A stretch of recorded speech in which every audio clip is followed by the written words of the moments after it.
How about 1938? 1938 is in the house, and it's only got about 400 miles, and it just happened about a week ago. What's going on here, brother?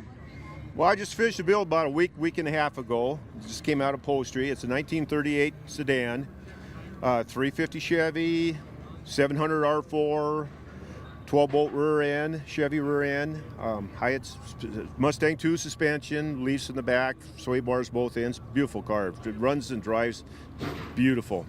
Hope you guys are watching the B-roll of this, right? Because this car, the upholstery is gorgeous in it. Right, I'm looking at the original. This is original right here. Original, yeah, absolutely. It's original.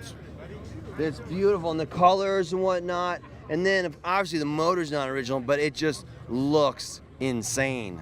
What do we got underneath the hood?